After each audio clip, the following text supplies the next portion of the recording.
আপনার নাম? থেঙ্গমক, বাড়ি? বাড়ি পূর্ব সাবরুম। ও, সাবরুম হাসপাতালে কেন আছেন মর্গে? আইছিল আমার বড় ভাই মারা গেছে। নাম কি? মম, বয়স কত? বয়স 54 বছর। ও, কোনখানে মারা গেছে? মারা গেছে জবিনচন্দ্র পাড়া থেকে বাড়ি যাওয়ার পথে রাস্তাতে মারা গেছে। ওনার বাড়ি কোনখানে? ওর বাড়ি কালীবল্লভ আর জবিনচন্দ্র পাড়া কাছাকাছি। দেখলাম ওনার শরীরে অনেক আঘাতের চিহ্ন রয়েছে। এটা আমার সন্দেহ, এটা গাড়ি ধাক্কায় মারা গেছে। আপনারা কখন দেখছেন এটা? কোনটা? এই যে রাস্তার পাশে মৃতদেহ। এটা সকালে জমিনচন্দ্র পাড়ার লোক দেখা কয়ে ফোন করছে। এরপরে সাবরুম থানায় খবর দেওয়া হয়েছে। খবর দেওয়া হয়েছে। গেছিল নি সাবরুম? গেছি তো, ফরেন্সিক টিম কি গেছিল? গেছিল। ফরেন্সিক টিমে কি কইছে? কইছি যে গাড়ি ধাক্কায় এটা শরীরে আঘাত হয়ে গেছে, তোমার বিজে টিজে পুরা ইয়া হয়ে গেছে, তো কোমল টমল ভাঙে গেছে। কোন গাড়ি কি আসল বিষয় আপনারা কি শনাক্ত করতে পারছেন? এখন পর্যন্ত করতে পারিনি, কিন্তু একটা সন্দেহ আছে আমার দিকে তো গাড়ি যায় না, বড় গাড়ি। গতকালকে একটা লাশ 7টা থেকে 8টার গাড়ি একটা আছে, দেখছে, অনেকজন দেখছে। এটা এখন আমার সন্দেহ লাগে আর কি। ওই গাড়িটা কোনখানে?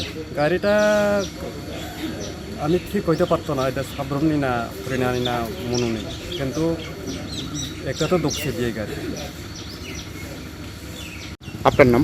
আমার নাম মনিন্দ্র ত্রিপুরা। আমি 28 নম্বর সিরাশাড়ির এক্স ক্যান্ডিডেট ছিলাম ত্রিপুরা। সাবরুম হাসপাতালে মর্গে কেন আছেন?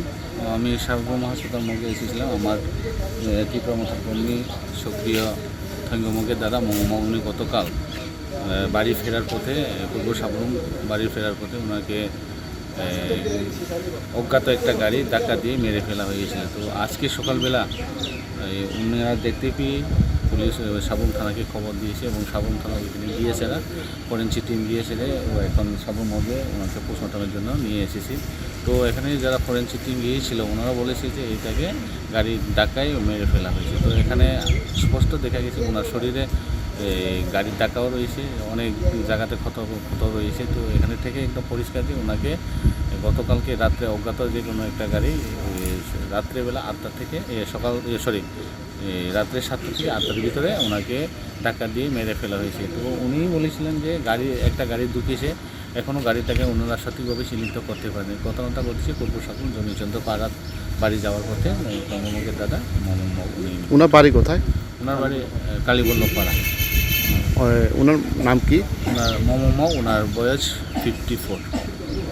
তো আপনারা কি ভাবছেন এটা কি পরিকল্পিতভাবে গাড়ি দিয়ে বাড়ি দেওয়া হয়েছে নাকি? অ্যাকচুয়ালি এটা তো ওনার তো মমকে তো সেরকম কোনো সূত্রটা নেই। তো এখানে পরিকল্পিতভাবে করা হয়েছে কি না এটা তো আমরা বলতে পারবো না। তো এতটুকু নিচ্ছন্দ যেহেতু ফরেন্সিকে ওইখানে গিয়েছে, গাড়ির ধাক্কায় উনি মারা গিয়েছে। হয়তো জানি না কে বা কাহারা হয়তো বিতর্কত বিষয়, যে কোনো বিষয় নিয়ে তাদের মনের মধ্যে কোনো সন্দেহ আছে কি না, হয়তো এটি একটা ওনাদের মধ্যে একটা সন্দেহ রয়েছে।